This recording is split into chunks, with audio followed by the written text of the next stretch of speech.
Hello, good evening, and welcome. I'm John Lazarus with Stories Matter and D&E Publishing. Today's video is being presented to you in virtual reality.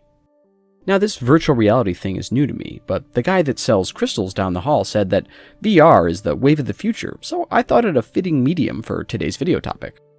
A few disclaimers before we get started. First of all, I was under the assumption that you can physically interact with items in virtual reality. You know, for example, touching them, smelling them, getting hit by them, getting killed by them when the computer malfunctions and they become real. But set your worries aside. My neighbor says we're at least 20 years away from that type of technology. The VR images you see in this video will only appear to be in the room with you. And second, for a proper viewing experience, you'll need this headset, available on Amazon for only $2,500. If you watch on a normal computer screen, even if you squint your eyes and bring your face up really close to the screen, it won't look right. But what I've learned from my experience with VR over this past week, besides the fact that my neighbor must spend all his disposable income on VR, is that the future is now. And that's the essence of sci-fi, bringing the future to today. Science fiction is, somewhat paradoxically, more about the present moment than any other genre. It's very often about using new technologies and possible futures as a way of analyzing our present. This is because technological advances have the capacity to change us in great ways. To give a quick example, if I had VR 20 years ago, I probably wouldn't have rushed into a relationship with a stripper who turned out to be a serial bigamist. We'll convert power to the main deflector and invert the tachyon beam on this edition of Stories Matter.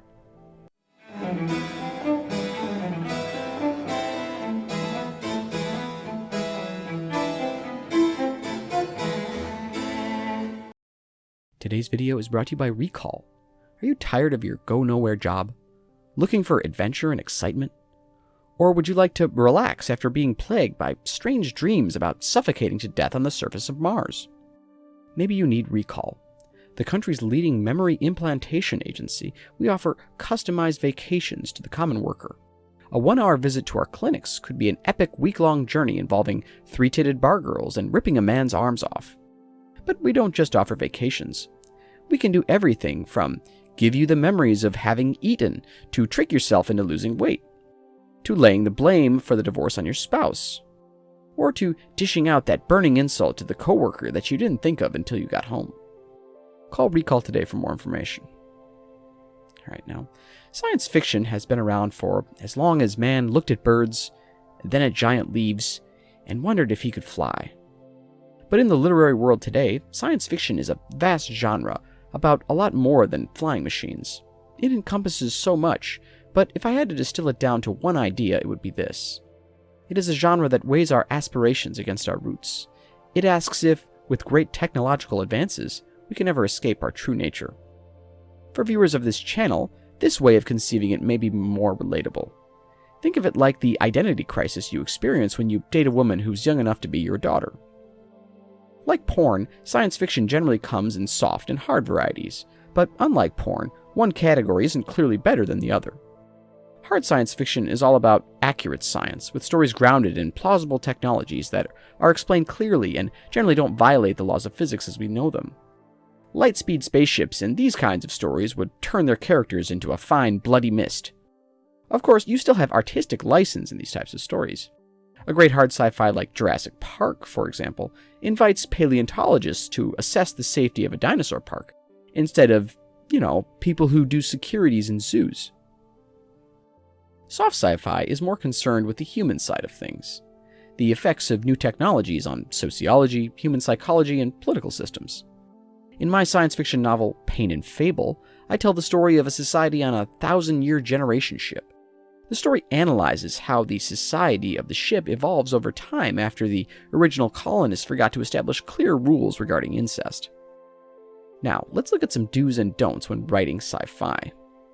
Do: add some social commentary. Whether your sci-fi is hard or soft, your reader will expect you to whip out some truth bombs that connect to a present-day issue. Dune, for example, taught us 9/11 was inevitable, and 2001: A Space Odyssey taught us that the moon landing probably didn't happen. So try to find an issue that's close to heart. Well, how about a story about two neighboring planets that have close trade connections, but one has a larger population and a more advanced military? An alien threat may cause the larger planet to take over its neighbor to protect its invaders. As you can tell, this is clearly about why Canada should be the 51st state of the United States. Don't research too much or too little. The good news is you don't have to be smart to be a fiction writer. The bad news is you have to be able to fool people into seeming like one. Egregious scientific mistakes like claiming the uncertainty principle has to do with measurement, or that W and Z bosons are carriers of the strong nuclear force, will get you laughed out of the building. On the other hand, even if you're going for hard science fiction, you can always get too technical. These are still stories, even if nobody ever reads them and they stay tucked under your mattress until you die from liver failure. Anyway, I made this mistake when writing Order of Operations, about a scientist who changed the Planck length of his own atoms to allow him to tunnel through walls.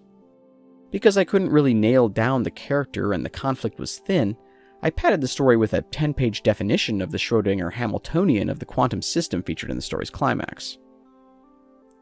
Do bring a sense of awe. Your job as a sci-fi writer is to make the impossible seem possible. And because you don't have industrial light and magic to distract from plot holes and cliches, you really have to stretch your mind and come up with mind-blowing concepts and ideas. Among my own stories, my favorite is probably Morton High, set in a future where minds can be uploaded to new copies of the body post-mortem. In the story, students at the titular high school play a game to earn colored wristbands for all the different ways they kill themselves. Don't lose sight of the human element. No matter how scientific your books get, remember that human emotion should always be front and center. Friendship, pain, loss, regret, addiction to abortions, jealousy over a neighbor's superior garden, anxiety over immigrants coming and taking all of the jobs.